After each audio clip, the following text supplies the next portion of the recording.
Wala pa ring patid ang pagbuhos ng tulong para sa mga nasalanta ng bagyong Yolanda. Iba-iba rin ang diskarte ng mga Pinoy para makalikom ng pondo. May report si Raquel Crisostomo.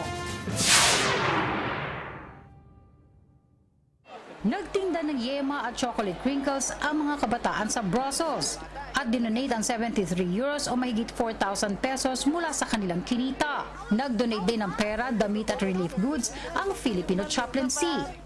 Tiniyak naman ng European Commission ang patuloy nilang pagsuporta sa Pilipinas na umabot na sa 20 million euros.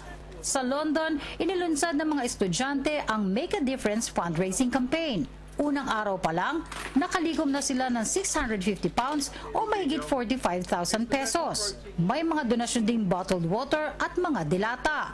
Nagmisa naman ang Arsobispo ng Westminster para sa mabilis na pagbangon ng mga nasalanta. Ang mga Pinoy sa Bracknell, Berkshire, nagbenta rin ng pagkain para makalikom ng pera. Sa Istanbul, idinonate ng mga kabataang Pinoy scholar ang kanilang mga allowance.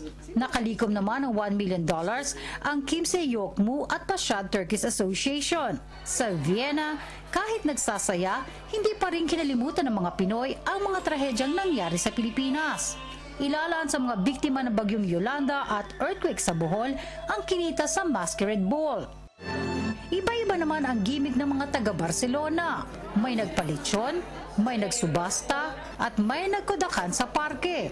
Dumayo naman ang mga taga-Andorra para mag-abot ng relief goods sa donation drive ng Philippines Club at 70,000 pesos na cash donation sa ABS-CBN sa Keep Kapamilya. Ang Solidarity Mass sa Iglesia de San Agustin nakalikom ng 1,854 euros. Inalay din sa mga nasalanta ang Sunday Mass at Mass Collection sa Sagrada Familia. Sa Rome, umaapaw ang relief goods na binigay ng mga kababayan at ilang Italian concerned citizens. Kaya nagalok ng tulong ang iba-ibang Pinoy travel agencies at airline companies para magsilbing drop-off point. Para sa Balitang Europe, Raquel Bernal Crisostomo.